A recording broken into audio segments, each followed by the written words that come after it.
4 hours for love. People think Singapore is tiny. They say, you can get anywhere in an hour.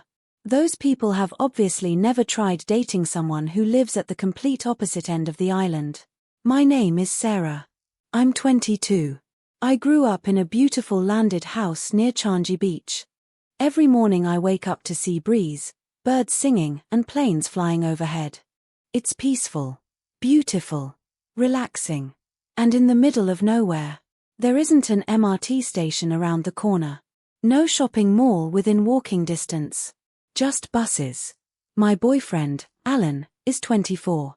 He lives in a condominium in UT. The reason he's 2 years older? Singaporean guys spend 2 years serving national service. By the time I entered NUS, he was already 2 years behind where he would have been otherwise. We met during our final semester at NUS. Dating on campus was easy. Dating after graduation? That became an adventure. A 4-hour adventure. Every single date. And somehow those 4 hours became some of my favorite memories. We met in an entrepreneurship elective. Alan always sat near the back, not because he wasn't paying attention, but because he claimed, if I sit at the back, I can see everyone's presentation instead of just the lecturer. I laughed. That's a terrible excuse. It works. No, it doesn't. He smiled. It worked. How? I got you to talk to me. I rolled my eyes. You've been waiting to use that line, haven't you? For weeks. Soon we were having lunch together after lectures. Studying in the library. Sharing bubble tea. Walking around Kent Ridge before heading home. Dating during university was effortless. We were already in the same place. Sometimes we'd stay on campus until sunset.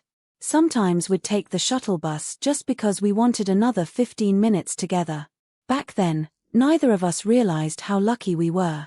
2 weeks after graduation, reality arrived. Alan called me. So, when should we meet? Saturday. Perfect. Your place. I laughed. You know how far Changi is. Then my place. UT is even further. Silence. Then we both started laughing. Finally he said, let's calculate. Bus. MRT. Another MRT. Another bus. 1 hour, 35 minutes. Almost 2 hours. One way. So, Alan laughed. Our relationship has become a logistics project. Saturday mornings became a routine. I left home around 10. Mum would hand me snacks. Take these. Mum, I'm only traveling. Exactly. It's a long journey. She wasn't wrong. First bus. 20 minutes. Then MRT. East-West line. Transfer. North-South line. Then, finally, UT. Another bus.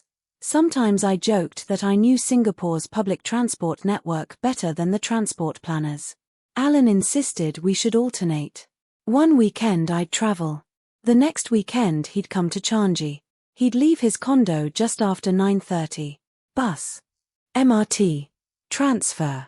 Another bus. Nearly 2 hours later, I'd see him walking down my street with that familiar smile. I'd wave from the gate. You made it. Barely. You look tired. I've already crossed half the country. You're still in Singapore. It doesn't feel like it. One Saturday we decided to meet halfway. It sounded clever. Until we realized. Halfway wasn't particularly convenient either. Alan looked around the shopping mall. So, we both traveled over an hour. Yes. And we'll both travel another hour or so home. Yes. So, we saved nothing. We both burst into laughter. Good planning, engineer. Excuse me. I'm in finance. Exactly. The funny thing was, the traveling never really felt wasted. I hope you love the story that we brought you. This story was created by Pearl. Please remember to subscribe and like so that we can continue to create more stories. Especially when Alan came to Changi. I'd board the bus with him. We'd sit upstairs. Usually the front seats. Watching Singapore pass by. Talking about absolutely everything. Work. dreams, our parents, travel plans, food, future holidays. Sometimes, nothing at all. Comfortable silence became our favorite conversation. One evening Alan whispered, "I think the uncle across from us thinks we're newly dating." "Why?" "He keeps smiling every time you laugh." I looked over. The uncle really was smiling. When we got off, he quietly said, "You two remind me of my wife and I when we were young." Alan smiled. "Thank you, uncle." The uncle nodded. Long journeys are easier when you've got the right person sitting beside you. Those words stayed with us. Singapore weather had perfect timing. One Saturday afternoon. It poured. The bus was delayed. The MRT was crowded. Alan looked at the departure board. "We're going to be late." "For what?" "For saying goodbye." I laughed. That's the sweetest complaint I've ever heard. 2 hours together each way, that's 4 hours traveling. Our friends thought we were crazy. Mark asked, "You travel 4 hours to and back for dinner?" "Yes. And sometimes just a movie?" "Yes. You're both insane." Alan smiled. "No. We're just in love." Mark looked unconvinced. I'd order food delivery. Eventually we discovered something. Carriage 3. Second door. First corner seat. If we boarded at the right station, we almost always got those seats. It became our seat. Whenever someone else was sitting there. Alan whispered dramatically, "Our throne has been occupied." I laughed. We don't own MRT property. We emotionally own it. People always assumed our favorite moments were dinner. Or movies. Or dates. Honestly, they weren't. My favorite part was the journey home.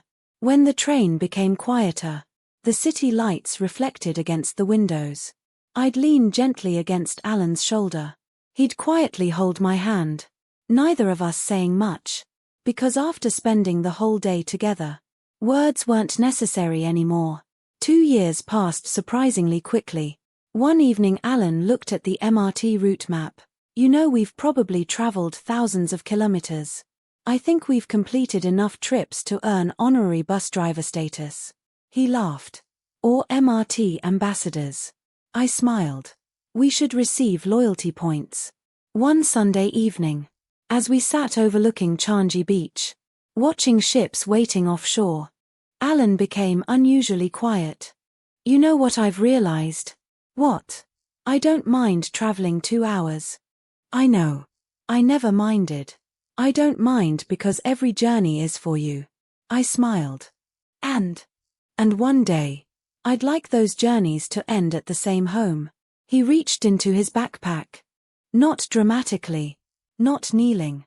Just looking at me with the biggest smile. "Sarah, will you marry me?" I laughed through happy tears. "You couldn't even wait until we got home?" "I've already spent 2 hours traveling. I've waited long enough." "Yes. Definitely yes. People still tell us Singapore is small. Maybe it is. But when you live in Changi and your fiancé lives in UT, it feels much bigger. Thankfully not forever." A year after our engagement, we collected the keys to our new executive condominium in the northeast. Not quite Changi. Not quite UT. A place that belonged to both of us. On moving day, Alan carried the last box inside and looked around. Then he smiled.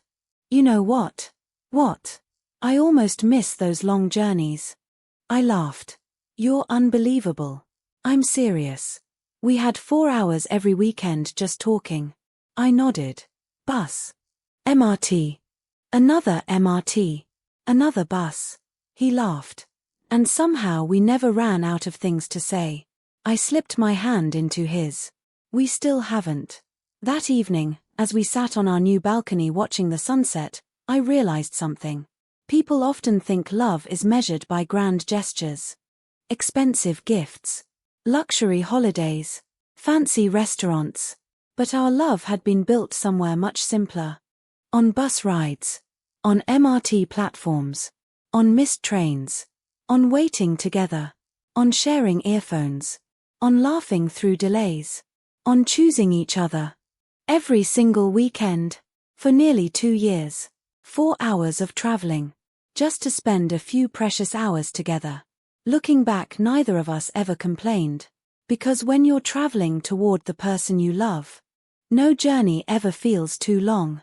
Sometimes the longest route leads exactly where your heart was always meant to be. The end. I hope you enjoyed this story. It was created by Pearl with Drama Spark. If this story touched your heart, please like, subscribe, and share it with someone who believes in love. Here, we're honored to bring you stories of hope, love, and the resilience of the human spirit.